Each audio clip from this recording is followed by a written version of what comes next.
درود بیننده گرامی، برنامه گپی آزاد است و من عبدالله اشرف هستم همراهتان. تا انتخابات پرزیدنتی در تاجیکستان کمتر از 2 هفته دیگر باقی مانده است. مثل تمام انتخابات های گذشته امسال نیز هیچ زن نامزد به مقام رئیس جمهوری تاجیکستان نیست. چرا زنان که تقریبا نصف از جمعیت تاجیکستان را تشکیل می‌دهند هیچ نامزده در انتخابات ندارند؟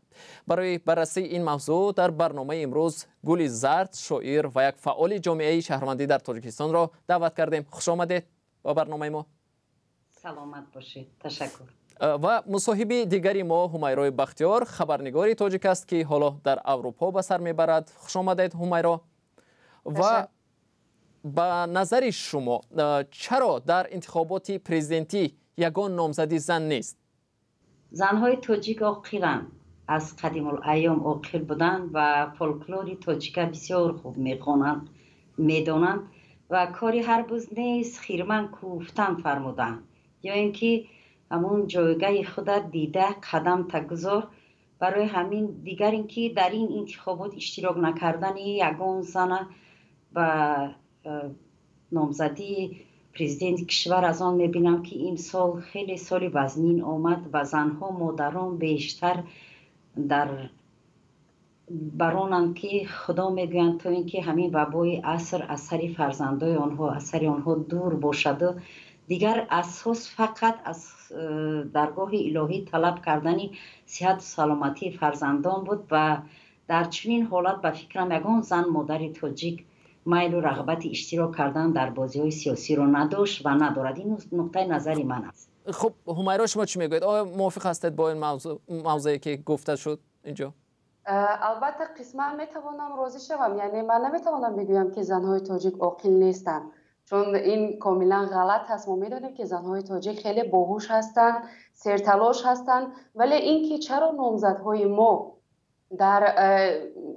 نامزدهای زن در انتخابات پرزیدنتی نداره، من این رو سببش رو نه در این سال یا 5 سال گذشته میبینم، بلکه سببش خیلی طولانی تر هست. من فکر میکنم قبل از همه این آن است که ما هنوزم فرهنگ سیاسی نداریم، شهروندان هنوزم دانش کافی سیاسی ندارند و ما هیچ وقت یک انتخابات واقعی نداشتیم.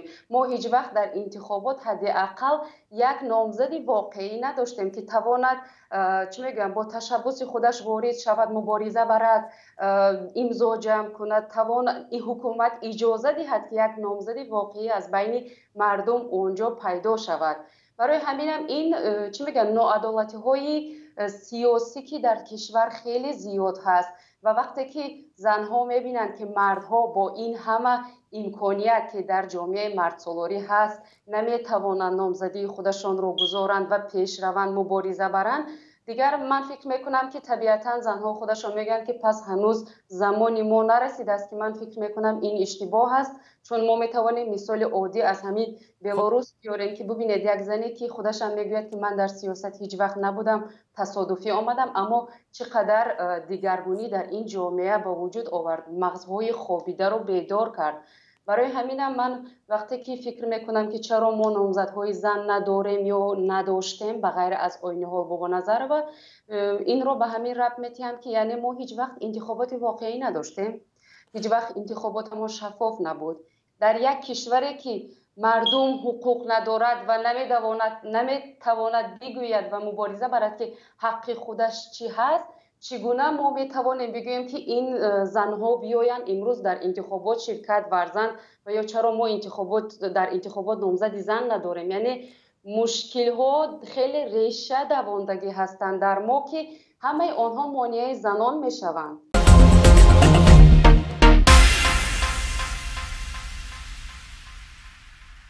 گل زرد، اینجا گفته شد که زنان حقوق ندارند یا که قبل برابر نیستند. شما با این چی نظر موافق هستید با این موقع؟ شما که در تاجیکستان زندگی میکنید.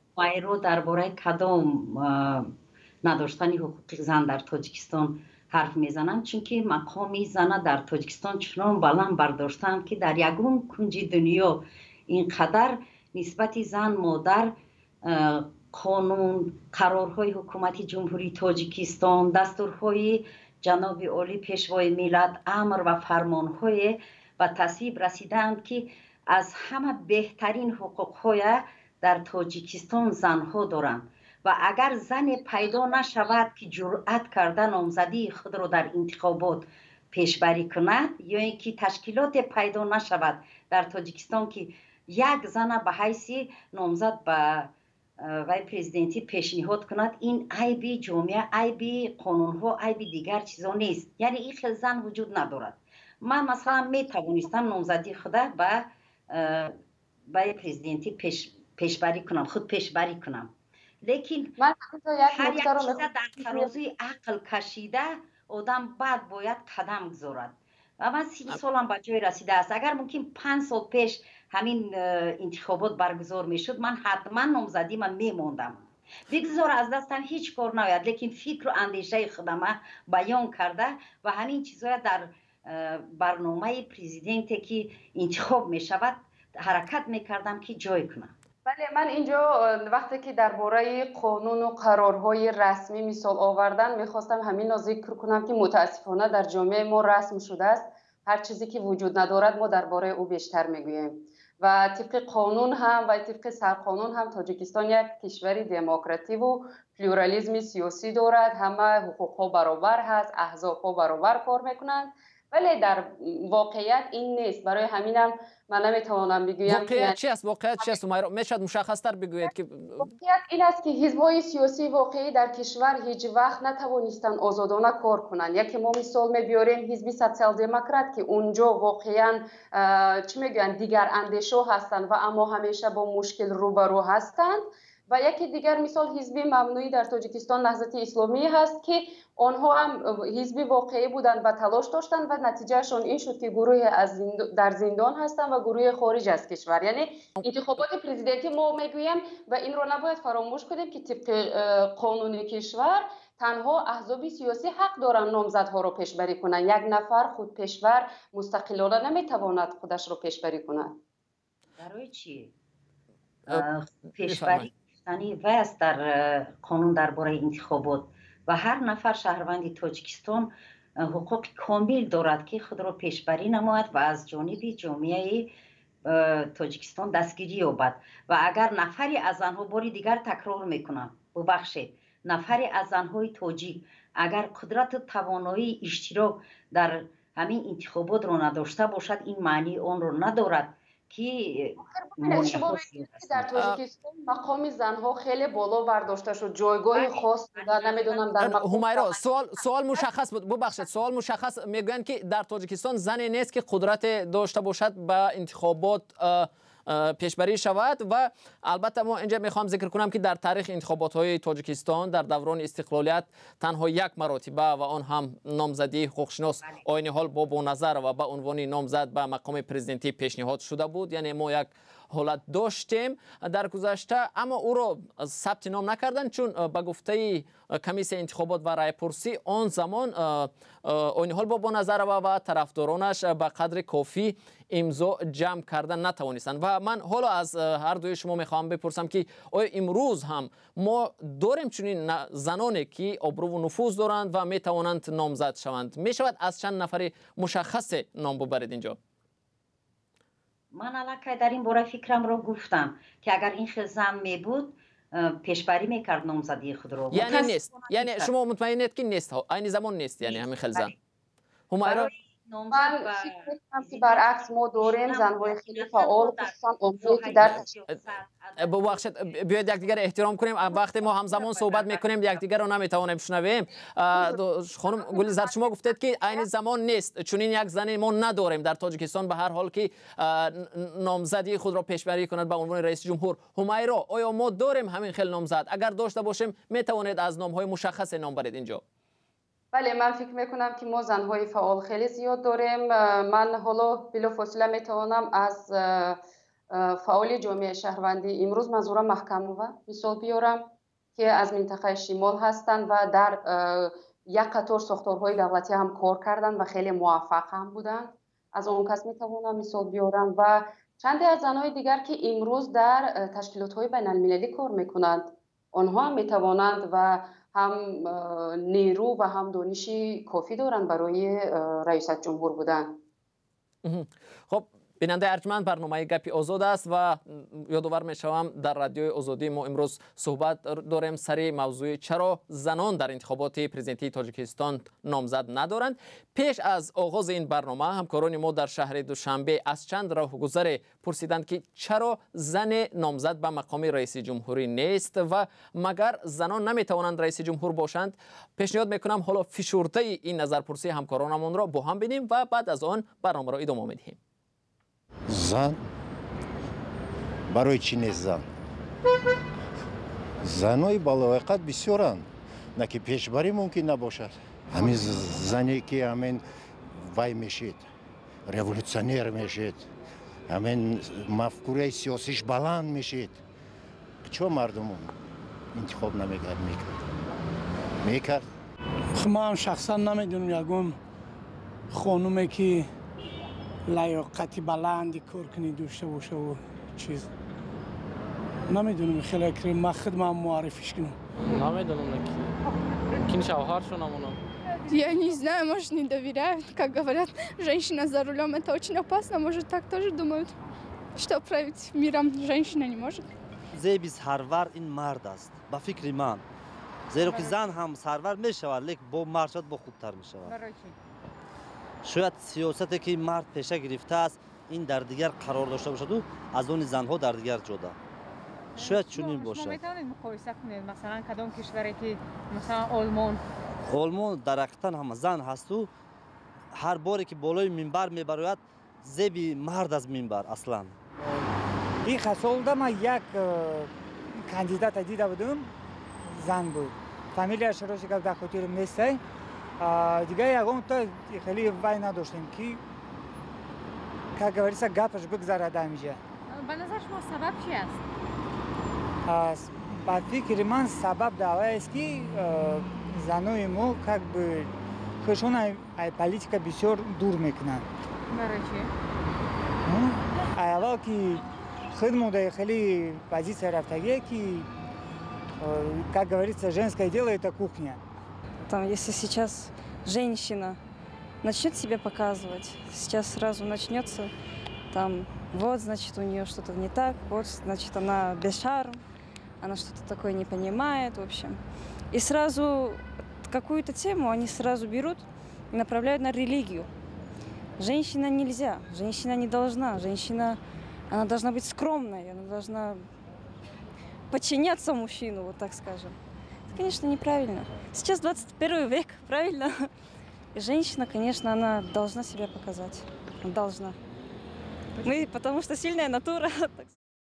خب ما فشرده نظرپرسی همکارانمون را از شهر دوشنبه دیدیم و در این صحبت یک نفر گفت که مردان زیبی منبر دارند، یعنی رئیس جمهور مرد باید باشد.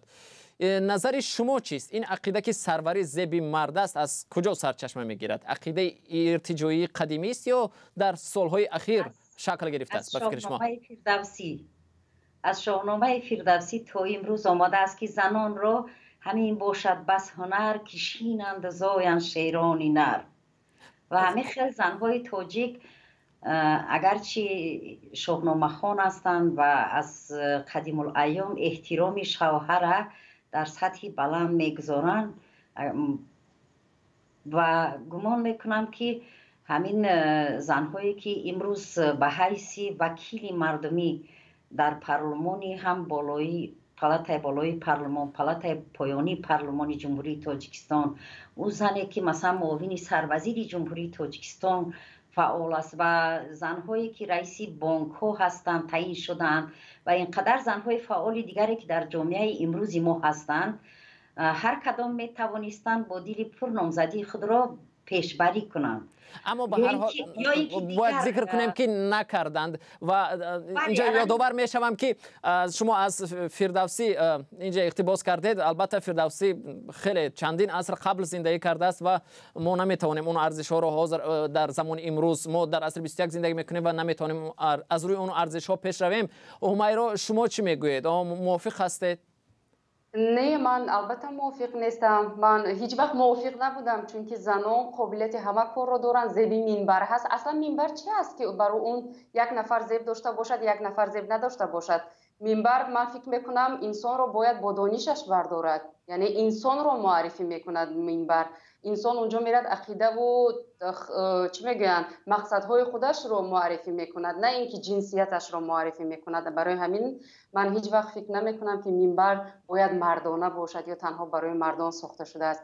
хусусан дар асри 21 мо мебинем ки хеле аз кишварҳои пешрафта ё ҳатто ҳамун кишварҳои осиёи шарқӣ ҳам ҳаддиақал дар ҳадди нахуствазир дигар чӣ доранд, намояндаи зан доранд ва он кишварҳо муваффақона чӣ мекунанд, пеш мераванд ва як андешаам ҷое дорад, албатта расмӣ не, илмӣ нест, вале андешае ки дар байни коршиносо ҳаст ин аст ки яъне занҳо масъулиятпазир ҳастанд, масъулияти бештар доранд ва барои ҳаминам ҳатто як шӯхӣ дар ин чӣ мегӯянд шароити пандемӣ ба вуҷуд омад ки кишварҳое ки масъулияти он бар дӯши занон ҳаст беҳтар бо пандемия мубориза бурданд.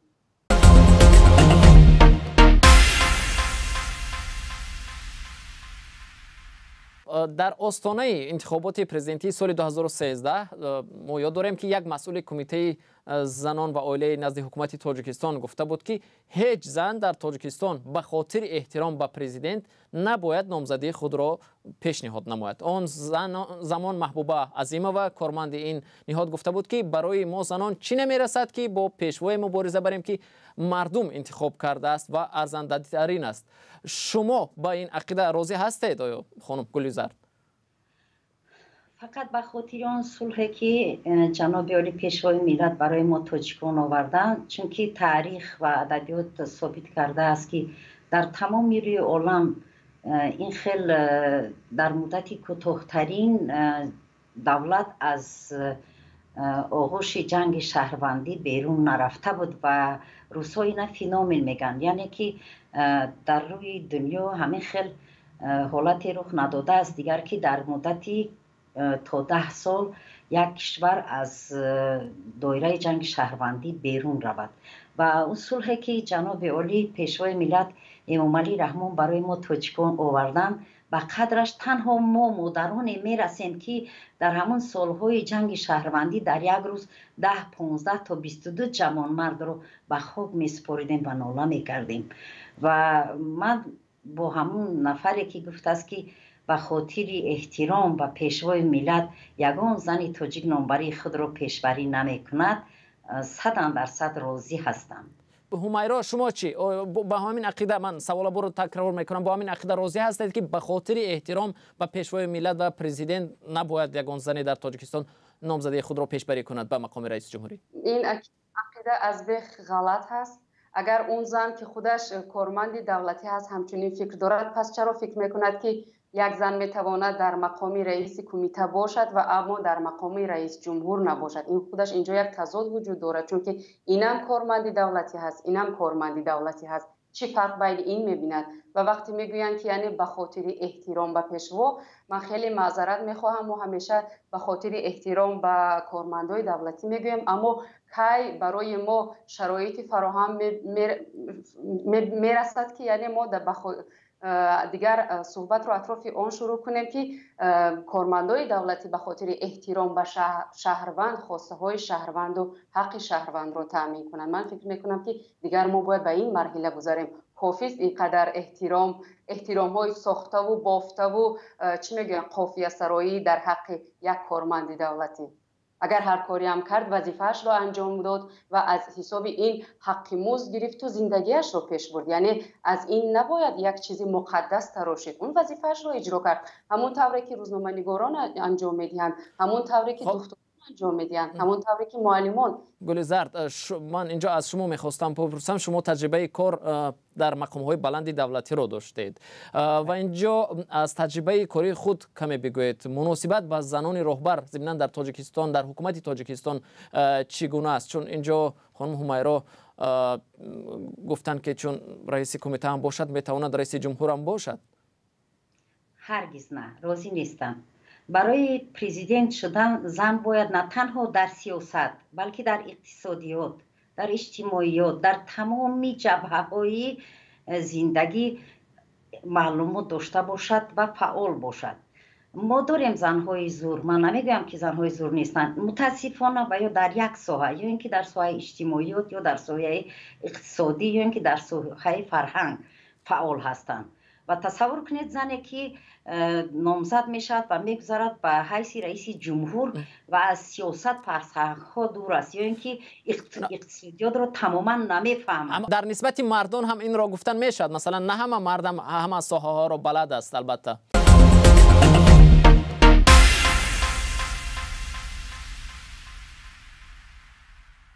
حکومت تاجیکستان میگوید که تلاش دارد موقع زن را در جامعه بلند بردارد، از جمله بیشتر زنان به کار در بانک ها جلب میشوند. طوری میبینیم وکیلان پارلمان هم از حساب زنان این بار البته بیشتر انتخاب کرده شدند. عموما عملکرد حکومت را در این بابت چگونه ارزیابی میکنید همیرا؟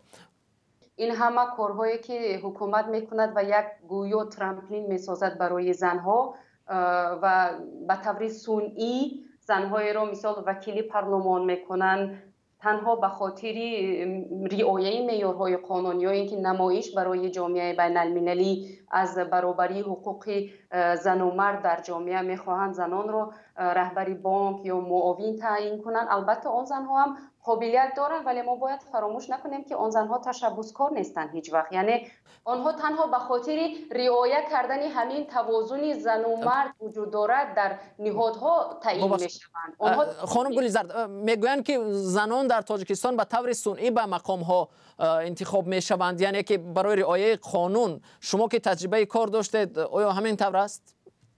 نه، راضی نیستم. زنهای ارزنده، زنهایی که واقعا از عهده کار میبرویند پیشبری میشن و از میانی 150 200 و گاه از میانی 80 نفر یک زنی رو انتخاب میکنن که از عهده کار برد.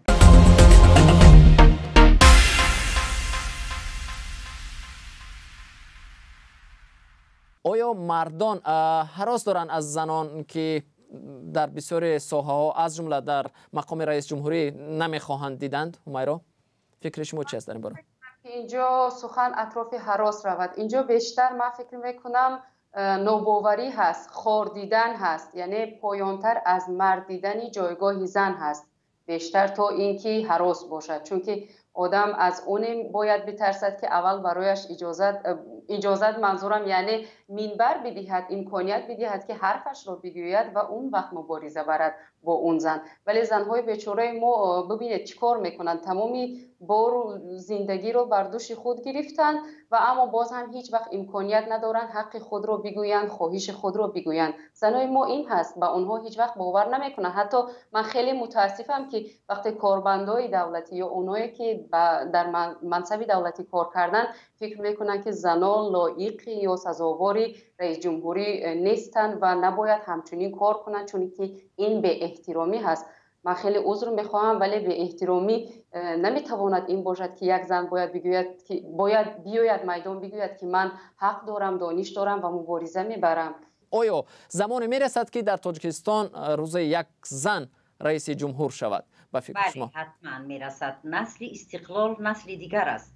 ما نسل سابق دوران شوروی دیگرگونه به دنیا نظر داریم و انا ببینید همیرا جان حاضر نظرش تماما دیگر است و من دل پر دارم، 100% باوری کامل دارم که نسل استقلال علاقه دهها یا صدها دختران فعال و واقعا در همه جبهه های زندگی آماده بوده رو تیار کرده ایستاده است. اینجا میخواستم مشخصتر بگوید که مثلا کی پیش بینی شما که است، مثلا بعد 5 سال 10 سال می شود در دایره بعد 5 سال علاقه آماده میشه این دختر.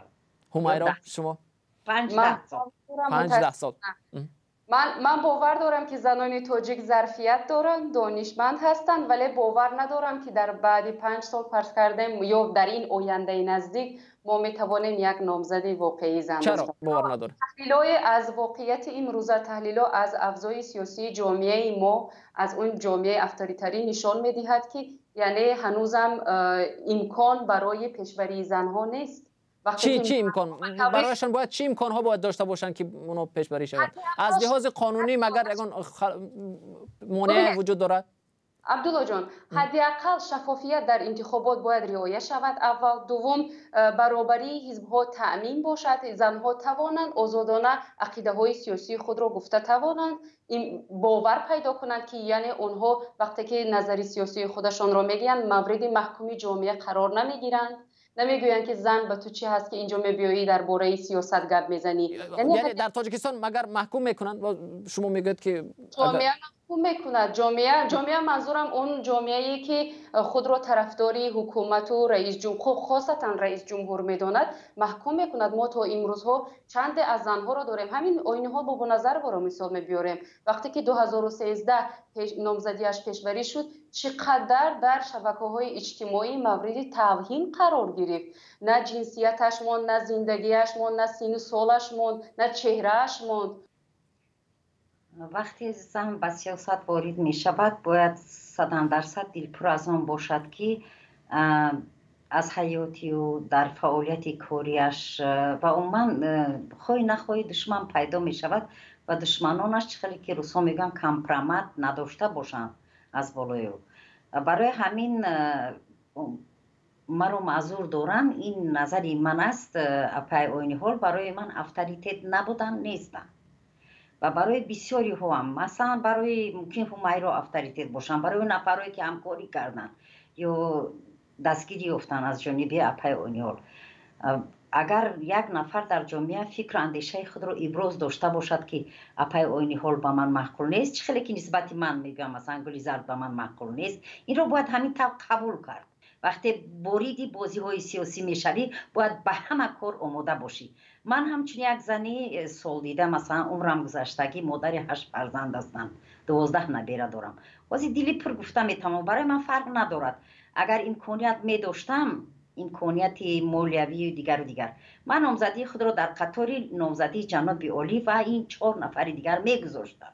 امروز هم برای همین آمدم که دلم پر بود که از جانب یک قشر جامعه دستگیری میافتم. مهم اشتراک در این انتخابات بود و فکر و عقیده خود را به همون نامزدی که بعد پرزیدنت می شود لا عقل رسانیدن. لیکن اگر مهمی رو امروز می توانست در اینجا اشتراک کردن، آیا اشتراک میکرد در همین اینقدر مثلا برو گپ میزند، دل پر گپ میزند، چرا نامزدی خود را پیشبری نکند در 5 سال آینده یا اینکه 10 سال آینده که اینقدر ضمناً همیرا حاضر هستید پیشبری کنید نامزدی خود را؟ مرا الکه قانون اجازه نمیدهد. یعنی ببینید قانون رو همین خیلی محدود کردگی هستند که شهروندایی که نامزد به وکیل یا رئیس جمهور میشوند 10 سال آخر باید حتما در تاجیکستان زندگی کنند و من الکه 4 سال میشود که بیرون از تاجیکستان هستم. یعنی اینجا هم الکه محدودیت هست برای شهروندان. این هم به زن ربط دارد هم به مرد دیگر، متاسفانه. خب سوالی که پیش از این گذاشته بودم، به هر حال شما گفتید به این نزدیکی ها فرار نمیرسد که زن در تاجیکستان رهبر شود. همیرا راضی نیستم عبدالله جان. بله من فکر شما را شنیدم، اما همیرا با فکر راضی نیستم. یک بار دیگه عذر می‌خوام عبدالله جان، چون که این خداوند همینقدر بزرگ است که میتونه در 1 ساعت دنیا را چپگردان سازد.